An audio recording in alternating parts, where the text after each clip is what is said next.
Eh bien bonsoir à tous les amis, supporters, sportifs parisiens, parisiennes, lensois, lensoises, supporters, supportrices, autres clubs, amoureux, amoureuses du football, bienvenue à vous. Les amis, je suis très content, très heureux, très foufou, très excité de vous retrouver pour le débrief à chaud de la victoire au bout du suspense. La qualification en 16e de finale de Coupe de France du Paris Saint-Germain. On a souffert les amis, on a un grand ouf de soulagement. Vraiment. Vraiment, les amis, cette victoire au bout du suspense. Alors, je tiens quand même à remercier, avant de commencer, à remercier les Lensois parce que ils ont rien démérité. Hein, si Lens avait gagné ce match ce soir, je t'aurais dit que c'est aussi mérité. Voilà, on a vu deux belles équipes, on a vu un beau match de coupe, surtout en deuxième mi-temps, ça allait d'un but à l'autre, d'un sens à un autre, jusqu'à la fin, de part et d'autre des occasions. Bref, nous, supporters du PSG, jusqu'à la fin, on a tremblé. Les ch'timis aussi, ils ont tremblé jusqu'à la fin. Non, enfin, quand je parle jusqu'à la fin du temps réglementaire, hein, pas les tirs au but. Mais parce que oui, bien évidemment, tirs au but aussi, on a beaucoup tremblé, c'est normal. Hein, bref, les tirs au but, c'est bien à regarder quand c'est pas ton club. Alors quand c'est ton club, je t'explique pas, tu serres les fesses pour pas qu'il y ait la coulante dans le calbar, hein, je te le dis moi. Bref, hein, t'es tranquille, puis hop, si on a tir au but de ton club, t'as subitement une grosse envie de chier. Ah bref. Non, mais franchement, les amis, très bon match, surtout au deuxième mi-temps, hein, ça s'est pas mal ouvert. Lens s'est un petit peu plus montré, un peu plus osé, nous est un peu plus rentré dedans. C'était un vrai match de coupe. Et mon premier point de cette rencontre, les amis, c'est le PSG qualifié, parce que, déjà, moi, comme je vous l'ai toujours dit, ça nous tient à cœur à nous, les supporters du PSG, cette Coupe de France, parce que le PSG, c'est avec la Coupe de France que tout a démarré en 82 et en 83. 2 Coupes de France consécutives, c'est nos 2 premiers grands titres majeurs dans le football, hein, sans compter bien sûr le titre de D2 avant, mais là je te parle le titre majeur, quoi, tu vois. C'est la Coupe de France, c'est là que le PSG a eu ses 2 premiers titres majeurs, c'est la Coupe de France 82, 83, une Coupe de France qui, même quand le PSG, dans les moments les plus sombres de notre histoire, sous l'ère colonie capitale, on avait remporté la Coupe de France 2006, la Coupe de France 2004, 2006 et 2010, et une petite Coupe de la Ligue aussi en 2008. Donc on se débrouillait toujours, tu vois, pour gagner une compétition nationale tous les 2 ans, même dans la pire période de notre histoire, parce que le PSG, c'est une équipe de coupe à la base, ça a toujours été comme ça, tu vois, l'équipe de coupe. Donc nous, cette Coupe de France, elle est chère à notre cœur. Donc là, les amis, on avait quand même le gros défi de cette fois-ci ne pas affronter une petite équipe dès les 32e. Normalement, quand tu commences la Coupe de France, on a pour habitude d'affronter un club bien en dessous, un petit club amateur, comme ça sera le cas en 16e finalement, un club amateur, club de National 3, National 2, National 1, bref, CFA 2 à l'époque, tout ça, hein, division d'honneur à l'époque, bref, t'as compris quoi. Voilà. Là, ça n'a pas été le cas. Là, tu te retrouves un déplacement à Bollaert, à Lens, dès les 32e. Rac! Allez hop, pour te mettre les idées claires directement et te mettre les choses au clair. Bref, les amis, mon deuxième point de cette rencontre, donc on va retenir, même si c'est dans la défaite, dans la douleur, pardon, qu'on a gagné ce match, ça s'est joué au bout du suspense, au tir au but, mais c'est comme ça, hein, c'est un match de coupe, et puis on peut pas tout le temps gagner nos matchs haut la main et tout, tu vois, bref. Et puis se taper Lens à Bollaert, c'est pas un cadeau, hein. Encore une fois, pour un 32e de finale, l'ambiance extraordinaire à Lens, tout ça. Bref, en tout cas les amis, moi la composition des l'équipe d'Enrique, je l'ai pas compris sur 2 points. La première, c'est Fabien Ruiz au milieu, parce qu'encore une fois, comme d'habitude, moi je vous l'avais dit dans l'avant-match, là les amis, c'est le dernier match de l'année, c'est le dernier match avant de se reposer, avant la trêve hivernale, d'accord, tellement l'habitude des trêves internationales que je dis toujours trêve internationale moi.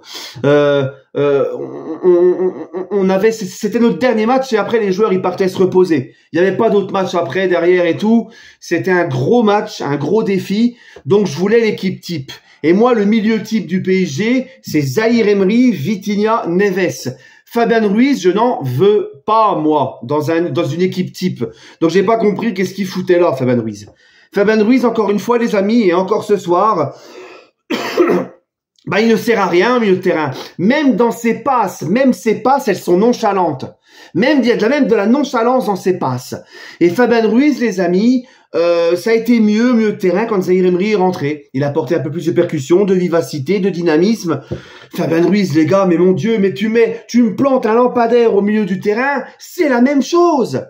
On joue à 10 quand on est avec Fabien Ruiz. C'est plus possible. Et j'ai pas compris pourquoi, encore une fois, Luis Enrique s'est entêté avec un faux neuf et pas mettre Ramos qui est en pleine forme, en pleine bourre, qui fait que de claquer but sur but et puis qui d'ailleurs rentre et c'est lui qui égalise un magnifique but pleine lucarne. Donc Ramos, j'ai compris pourquoi face à Lyon il ne démarre pas titulaire parce que le mec a fait tout le match à Salzbourg, il revient d'une grosse blessure, une longue absence. Il venait de faire le match, tout le match entier à Salzbourg. J'ai compris que face à Lyon, il soit pas titulaire, sachant qu'il y avait encore Monaco et Lens derrière. Là, cette semaine, mercredi contre Monaco, je m'attendais à ce qu'il soit titulaire, il était encore remplaçant, et il est rentré, il a marqué, comme contre Lyon, d'accord? Salzbourg aussi, où il est titulaire, il marque. De toute façon, depuis qu'il est revenu, il marque à chaque match, hein. Mais là, ce soir, vraiment, je pensais qu'il serait titulaire, moi, Ramos. Donc, en fait, je pense vraiment que Luis Enrique, malheureusement, il ne veut pas jouer avec un vrai neuf.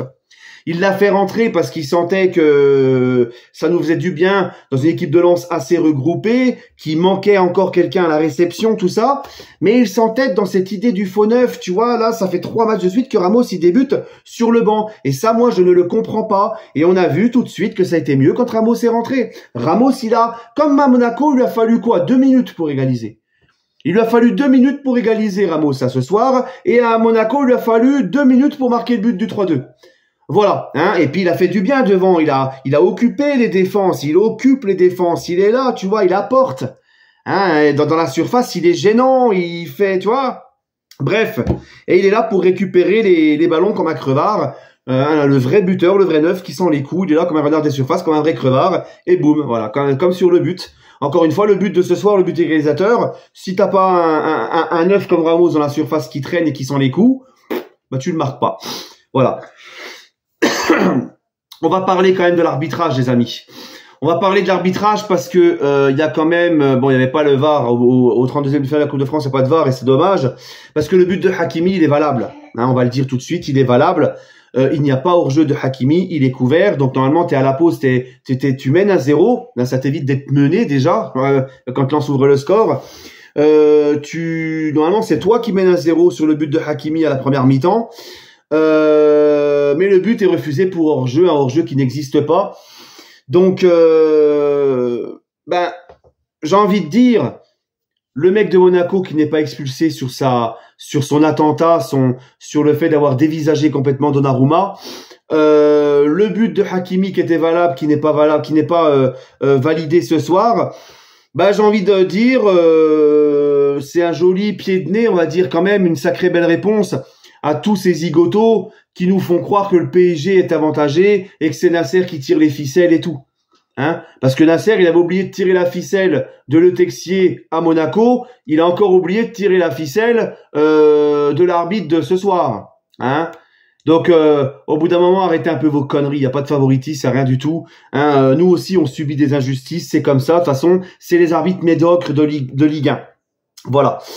Bref, première mi-temps, un PSG qui maîtrise, mais un PSG un petit peu trop, mais même tout le long du match, un petit peu trop brouillon dans la dernière passe, techniquement un petit peu en dessous des derniers matchs, un petit peu moins concentré, j'ai l'impression, un petit peu moins concerné des fois aussi dans l'envie, tu vois, un Lens, quand tu vois la composition de l'équipe de Lens, tu sais très bien qu'ils vont foutre le bus. Et encore une fois, face à un bus, il faut donner du mouvement, il faut tenter des frappes de loin.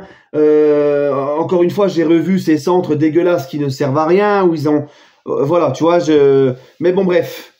On a quand même su égaliser parce que croyez-moi, quand Lens a ouvert le score, au moment où ils ouvrent le score, là où ils font une bien meilleure deuxième mi-temps, je me dis ils vont bétonner, ils vont y aller au courage, ils vont gagner comme ça. Finalement, on réussit quand même à égaliser, et même si j'ai pas aimé la composition de départ de Luis Enrique, il faut quand même saluer le fait qu'il a fait rentrer Ramos assez tôt et Zahir Emery assez tôt, hein, pour sortir Fabien Ruiz, et il a fait rentrer donc aussi Ramos assez tôt, donc il a un petit peu rectifié tout ça assez rapidement, et ça nous a apporté, ça nous a apporté, quoi, voilà, d'accord. Donc bref, bon coaching malgré tout. Sinon les amis, bah voilà, une victoire, c'est pas facile de gagner à Bollaert. On va les retrouver très bientôt. Prochaine journée de championnat, c'est eux, chez eux encore. Voilà, deuxième round. Mais voilà, hein, on a fait très content de cette victoire malgré tout parce que pareil, quand j'ai vu qu'on allait, c'était les tirs au but, je pensais pas qu'on allait passer. Je me disais à Bollaert sous la pression du public, tout ça. Mais nos joueurs, ils ont su quand même porter leur coronesse. Et aussi, il faut le dire, merci à Safonov. Safonov, les gars, qui a sorti 2 tirs au but, qui a fait 2 arrêts et qui n'a pas fait un match dégueulasse. Il a fait quelques arrêts importants aussi dans le match. Moi, finalement, plus le temps passe, plus il joue et plus il me plaît, Safonov. Voilà. Hein, et là, ce soir, c'est lui qui qualifie, c'est lui le sauveur, c'est lui le héros, c'est son match. Donc, très content. Voilà, les amis. Allez. Mes tops, mes flops, mes tops Safonov, top Ramos pour son entrée et en top j'ai bien envie de mettre j'allais dire encore Pacho parce qu'il était bon dans les duels, mais en deuxième mi-temps qu'est-ce qu'on a souffert derrière. Ouais non les autres ouais non j'ai pas trop de peut-être si Vitinha au milieu qui a été assez intéressant. Mais sinon, en flop, je vais mettre Désiré Doué qui là cette fois-ci n'a pas montré comme d'habitude, hein, n'a pas montré sur ce qu'il savait faire sur les derniers matchs là, un petit peu en dessous. Encore une fois, Fabien Ruiz au milieu de terrain, dégueulasse complètement. Et en flop, j'ai envie de mettre aussi Dembélé parce que Dembélé, les gars, ce soir. Ouais, il a éliminé des joueurs et tout, mais je l'ai senti un petit peu moins impliqué, un peu nonchalant dans la dernière passe, dans le dernier geste. J'ai pas trop aimé. J'ai pas trop aimé non plus l'entrée de Barcola. Barcola, on voit vraiment que, oh là là, en ce moment, c'est compliqué. Ah, c'est vraiment compliqué pour le petit Bradley, mais je suis persuadé qu'il va vite remonter la pente. Allez, les amis, prenez soin de vous. Dites-moi ce que vous avez pensé de tout ça en commentaire. Et sur ce, toujours et encore, allez Paris. Et puis, pendant la trêve hivernale, là, on se retrouvera pour des vidéos. On verra, il y aura de l'actualité, il y aura du mercato, il y aura tout. Bref, les amis, allez, prenez soin de vous et profitez bien de vos proches, tout ça, pendant les fêtes, tout ça. Prenez soin de vous, les amis, et toujours et encore, allez Paris.